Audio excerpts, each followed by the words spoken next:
শচীন উদয়ের হাত ধরে সাফল্য, প্রোটিয়াদের হারিয়ে বিশ্বকাপের ফাইনালে ভারতের জুনিয়ররা। ভিডিও শুরু করার আগে আমাদের চ্যানেলটি সাবস্ক্রাইব করে, ভিডিওটিতে লাইক শেয়ার কমেন্ট করে আমাদের সাথেই থাকুন। ভারতীয় ক্রিকেটে আরও এক শচীনের উদয়।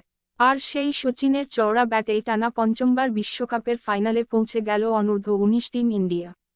মাত্র 4 রানের জন্য সেঞ্চুরি হাতছাড়া হলেও দলকে ফাইনালে তুলতে পেরেই হাজার ওয়াটের হাসি তরুণ শচীনের মুখে।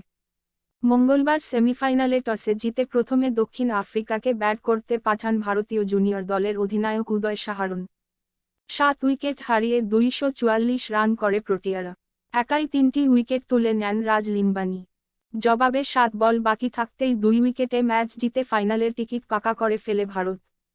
এদিন অবশ্য ব্যাট করতে নেমে শুরুতেই জোর ধাক্কা খায় ভারতীয় টপ অর্ডার।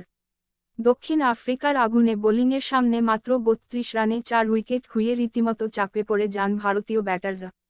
এমন কঠিন পরিস্থিতিতে অধিনায়কোচিত ইনিংস খেলে ম্যাচের মোড় ঘুরিয়ে দেন উদয়। 124 বলে 81 রানের দুরন্ত ইনিংস খেলেন তিনি। সঙ্গী হিসেবে পেয়ে যান শচীন দাসকে। 95 বলে 96 রানের চোখ ধাঁধানো ব্যাটিং করেন 19 বছরের এই মিডল অর্ডার ব্যাটার। 11টি 4 এবং একটি ছক্কা হাঁকিয়ে প্রায় সেঞ্চুরির কাছাকাছি পৌঁছে গিয়েছিলেন। বাবার প্রিয় ক্রিকেটার ছিলেন শচীন তেন্ডুলকর, সেই কারণেই ছেলের নাম শচীন রেখেছিলেন। বিশ্বকাপের এমন গুরুত্বপূর্ণ ম্যাচে এহেন ইনিংস খেলে তরুণ শচীন যেন বুঝিয়ে দিলেন, ভারতীয় শিবিরে নতুন এক শচীনের উদয় হল। রবিবার বেননি স্টেডিয়াম পাকিস্তান অথবা অস্ট্রেলিয়ার বিরুদ্ধে ফাইনাল খেলতে নামবে ভারত। হাড্ডাহাড্ডি ম্যাচ জিতে আরও একবার বিশ্ব চ্যাম্পিয়ন হওয়ার হাতছানি জুনিয়র দলের সামনে।